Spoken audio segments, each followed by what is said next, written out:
গোলাঘাটৰ নম্ৰতা বৰা এই ছোৱালীজনী গুৱাহাটীলৈ উচ্চ শিক্ষাৰ বাবে গৈছিলে আৰু তাৰ পৰা বন্ধু বান্ধৱীৰ লগত ৰাতি শ্বিলঙলৈ গৈছিলে। ইয়াৰ পিছতে কি ঘটনা ঘটিলে সেয়া আপোনালোকে নিউজ চেনেলসমূহৰ যোগেদি সকলো কথা ইতিমধ্যে গম পাইছে। যোৱা ৩ জুনৰ নিশা নম্ৰতা বৰাসহ ৫ বন্ধুৱে শ্বিলং যাত্ৰা কৰিছিল। বন্ধু বান্ধৱীৰ সৈতে মেঘালয়লৈ ফুৰিবলৈ গৈ মৃত্যুক সাৱটিলে নুবুলিগড়ৰ নম্ৰতা বৰা নামৰ যুৱতীগৰাকীয়ে। আৰু তাই ঘৰখনত কমাৰ গাঁৱৰ মাক দেউতাকৰ পৰিয়ালটোৰ কি অৱস্থা হৈছে ছোৱালীজনী হেৰুৱাৰ পিছত সেয়াও আপোনালোকে নিউজ চেনেলসমূহৰ যোগেদি গম পাই আছে।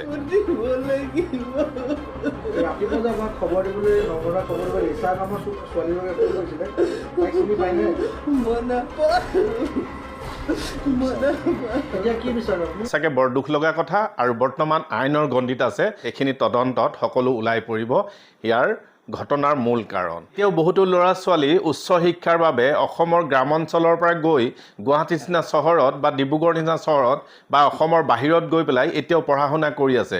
গতিকে নম্ৰতা বৰাৰ নিচিনা যাতে পুনৰ তেনেকুৱা ঘটনা সংঘটিত নহওক বা পেৰেণ্টছসকল যাতে তেনেকুৱা ল'ৰা ছোৱালী হেৰুৱাবলগীয়া নহয়, তাৰ বাবে মই আজি এই ভিডিঅ' উপস্থাপন কৰিছোঁ। নমস্কাৰ। গোলাঘাটৰ নম্ৰতা বৰা এই ছোৱালীজনী উচ্চ শিক্ষা গ্ৰহণ কৰি গুৱাহাটীত এডভকেট হৈছিলে আৰু ইয়াৰ পিছতে প্ৰথম প্ৰেক্টিছটো আছিলে হাইকোৰ্টত। তাৰপিছতে সকলো সপোন ছোৱালীজনীৰ ছাৰখাৰ হৈ গ'ল। ছোৱালীজনী গুৱাহাটীৰ পৰা ৰাতি নিশা বন্ধু বান্ধৱীৰ সৈতে শ্বিলঙলৈ গৈছিলে আৰু শ্বিলঙৰ পৰা ঘূৰি অহাৰ পথত কি হ'ল আপোনালোকে সকলোৱে জানে আৰু এতিয়া আইনৰ গণ্ডিৰ ভিতৰত আছে, তদন্তত আছে, আপোনালোকে সকলোৱে গম পাব। তেনেকুৱা ঘটনা প্ৰায় হৈ থকা দেখা যায়। নম্ৰতা বৰাৰ ক্ষেত্ৰতেই নহয়, আগতেও তেনেকুৱা ঘটনা বহুত হৈ যোৱা, বহুত ঘটি যোৱা আমি দেখা পাইছোঁ। আৰু আপোনালোকে এটা কথা চাব যে তেনেকুৱা ঘটনাবিলাক প্ৰায়ে আমাৰ যিবিলাক অসমৰ গ্ৰাম অঞ্চলৰ পৰা যিবোৰ ল'ৰা ছোৱালী উচ্চ শিক্ষাৰ কাৰণে বা কোচিঙৰ কাৰণে বা পঢ়া শুনাৰ কাৰণে গুৱাহাটী নিচিনা চহৰত বা অসমৰ যিবিলাক বাহিৰৰ চহৰত আছে, আমাৰ গাঁৱৰ ল'ৰা ছোৱালীৰ ক্ষেত্ৰতে তেনেকুৱা হোৱা দেখা যায়। কাৰণ চহৰৰ যিবিলাক ল'ৰা ছোৱালী থাকে, যিবিলাক স্থানীয় মানুহৰ ল'ৰা ছোৱালীবোৰ, তেওঁবিলাকেও পঢ়া শুনা তাতে কৰি থাকে, বিভিন্ন দিশত তেওঁবিলাকে শিক্ষা গ্ৰহণ কৰি থাকে, কিন্তু সেই ল'ৰা ছোৱালীবিলাকৰ ক্ষেত্ৰত খুব কম ঘটনা এনেকুৱা হোৱা দেখা যায়। আৰু ইয়াৰ পাৰ্থক্যটো হ'ল গুৱাহাটীৰ নিচিনা চহৰত বা যিবিলাক চহৰত স্থানীয় ল'ৰা ছোৱালীবোৰ ক'লৈ গৈছে, কি কৰিছে, এনি টাইম গাৰ্জেন বা পেৰেণ্টছৰ চকু থাকে। গতিকে সেই নজৰত থকাৰ কাৰণে, সেই বান্দৰত থকাৰ কাৰণে সেই ল'ৰা ছোৱালীবোৰ ক্ষেত্ৰত তেনেকুৱা ঘটনা আমি শুনিবলৈ নাপাওঁ বা তেনেকুৱা ঘটনা খুব কম হয়। কিন্তু আমাৰ গাঁৱৰ পৰিৱেশৰ পৰা আমাৰ যিবিলাক গ্ৰামাঞ্চলৰ ল'ৰা ছোৱালী উচ্চ শিক্ষাৰ কাৰণে বা শিক্ষা গ্ৰহণ কৰিবৰ কাৰণে চহৰত থাকে, কিছুমান বুজি নোপোৱাৰ কাৰণে কিছুমান ল'ৰা ছোৱালীৰ ক্ষেত্ৰত এনেকুৱা ঘটনা প্ৰায় হোৱা দেখা যায়। কাৰণ সেই ল'ৰা ছোৱালীবোৰক কিবা এটা ক'বলৈ বা এটা বান্ধোনত ৰাখিবলৈ বা ক'লৈ গৈছে, কি কৰিছে, চকু দিবলৈ কোনো মানুহ নাথাকে।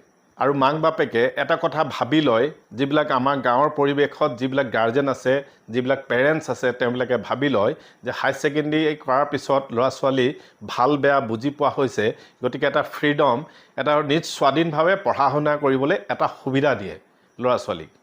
আৰু সেই ল'ৰা ছোৱালীয়ে যি বিচাৰে টকা পইচাৰ ক্ষেত্ৰত কৃপণালী নকৰি, কপালৰ ঘাম মাটিত পেলাই খেতি বাতি কৰি, ইমান কষ্ট কৰি সাৰক পানী কৰি পেলাই টকা পইচা ঘটি পেলাই ল'ৰা ছোৱালীক মাক দেউতাকে খৰচ কৰে। গুৱাহাটী চহৰত ৰাখি পেলাই বা বেলেগ বেলেগ চহৰত ৰাখি পেলাই যি লাগে ল'ৰা ছোৱালীৰ ক্ষেত্ৰত সকলো দিয়ে। কিছুমান ল'ৰা ছোৱালী আছে গাঁৱৰ পৰা গৈ পেলাই চহৰত শিক্ষা গ্ৰহণ কৰিবলৈ গৈ নিজৰ লাইফটো বনাবৰ কাৰণে গৈ তেওঁবিলাকে দিশহাৰা হৈ যায়। তেওঁবিলাকে পাহৰি যায় সেই মাক দেউতাকৰ কথা, যে মোক দেউতাই বা মায়ে মোক যেতিয়া ৰাতি খানাটো খুৱাই পেলাই গুৱাহাটীত যেতিয়া থ'বলৈ আহিছে বা ছুপাৰত তুলিবলৈ আহিছিলে, তেতিয়া তেওঁবিলাকে কি সপোন লৈ পেলাই আহিছে, সেইবোৰ কথা সকলো পাহৰি যায়। আৰু এটা কথা আপোনালোকে সদায় চাব যে গাঁৱৰ পৰিৱেশটো আমাৰ খুব ভাল পৰিৱেশ বুলি ক'ব পাৰি। কাৰণ গাঁৱত যিকোনো ল'ৰা ছোৱালীয়ে বেয়া যদি কিবা এটা দেখিছে, সকলো গাঁৱৰ মানুহে এক্টিভ হৈ থাকে, পৰিয়ালটো ভাই ককাই নিচিনা থাকে। যে কাৰোবাৰ ল'ৰা ছোৱালী বেয়া এটা দেখিছে, আমুকা এনেকুৱা কথা, তোমাৰ ছোৱালীজনী বেয়া দেখিছোঁ, তোমাৰ ল'ৰাটো বেয়া দেখিছোঁ, তেনেকুৱা কথা নলেজত দিয়ে। আৰু এইবোৰ যিবোৰ গাৰ্লফ্ৰেণ্ড বয়ফ্ৰেণ্ড যিবোৰ আছে, সেইবোৰ মই ভাবোঁ খুব বেয়া কথা সেইবিলাক। কাৰণ আমি গাঁৱৰ পৰিৱেশত যেতিয়া থাকোঁ, যেতিয়া কলেজত পঢ়োঁ বা হাইস্কুলত পঢ়োঁ, ছোৱালীও আমাৰ ফ্ৰেণ্ড থাকে, ল'ৰাও আমাৰ ফ্ৰেণ্ড থাকে। গতিকে এজন ব্যক্তিগতভাৱে পাৰ্চনেলি গৈ গুৱাহাটী চহৰত ক'ৰবাত বয়ফ্ৰেণ্ড বনোৱা সেই ল'ৰাৰ লগত ঘূৰি ফুৰা, ছোৱালীৰ লগত ঘূৰি ফুৰা, এনেকুৱা কিছুমান ল'ৰা আছে, মই সকলোকে নকওঁ, বহুত বেয়া ল'ৰাও থাকে, যিবোৰে গাঁৱৰ ছোৱালীবিলাকক সহজ সৰল যিবিলাক গ্ৰামাঞ্চলৰ পৰা ছোৱালী যায়, গতিকে সেইবিলাকক টাৰ্গেট কৰি লয়। যিহেতু মাক বাপেকৰ টকা পইচাৰ অভাৱ নাই, চহৰত আছে, কোনোবাই পলিটিকেলৰ বহুত মানে লিডাৰৰ টকা আছে, কিছুমানে ব্যৱসায় বাণিজ্য কৰি আছে, টকা পইচাৰ অভাৱ নাই, গতিকে তেওঁবিলাকে এনেকুৱা গাঁৱৰ ছোৱালীবিলাকৰ সতীত্ব কি বস্তু চিনি নাপায়, মান সন্মান কি বস্তু চিনি নাপায়। এজনী ছোৱালীক গাৰ্লফ্ৰেণ্ড বনাই পেলাই কেনেকৈ তাইৰ লাইফটো বৰবাদ কৰোঁ, কেনেকৈ ধ্বংস কৰোঁ, সেইটো চিন্তা কৰি থাকে। সকলো ল'ৰা নহয়, কিছুমান ল'ৰা। এজনী ছোৱালী মান সন্মান কি বস্তু, এজনী ছোৱালী সতীত্ব কি বস্তু, গোটেই গাঁৱৰ মানুহে, প্ৰতিজন মানুহে জানে, আৰু গাঁৱৰ এটা ফেমিলি নিচিনাকৈ থাকে। কিন্তু গুৱাহাটীৰ নিচিনা চহৰত বা অসমৰ বাহিৰৰ চহৰবিলাকত সেই ছোৱালীৰ কথা কোনেও চিন্তা নকৰে বা সেই ল'ৰাৰ কথা কোনেও চিন্তা নকৰে, চব নিজক লৈ পেলাই ব্যস্ত। গতিকে সেই ল'ৰা ছোৱালীবোৰে এটা কথা চিন্তা কৰিব লাগে যে মাক দেউতাকে এটা সপোন লৈ পেলাই ভাল ৰিজাল্ট কৰাৰ কাৰণে, ল'ৰা ছোৱালীক উচ্চ শিক্ষাৰ কাৰণে গুৱাহাটীৰ নিচিনা জেগাত গৈ পেলাই পঢ়িবলৈ এটা সুবিধা কৰি দিয়ে। যি টকা পইচা লাগে তাকে দিয়ে, কোনো কৃপণাইল নকৰে যে মই ছোৱালীজনী ইমান টকা দিব লাগে, ল'ৰাটোক ইমান টকা দিব লাগে, যি লাগে তাকে দিয়ে।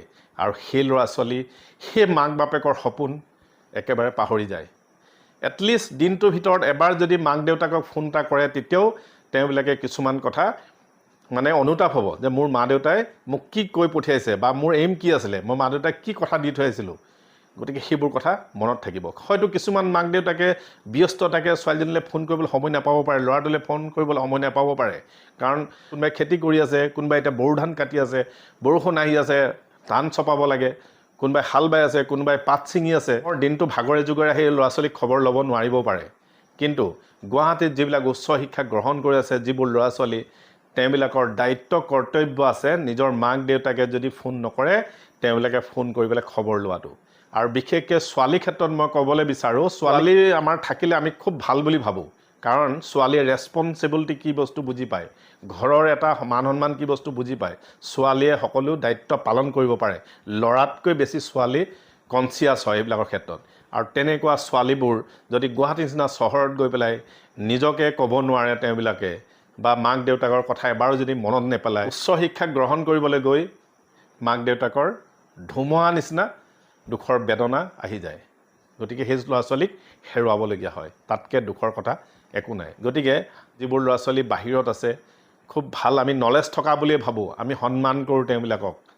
গতিকে আমাতকৈ বহুত পঢ়া শুনা থাকে বা গাঁৱৰ মানুহ বহুত সন্মান কৰে।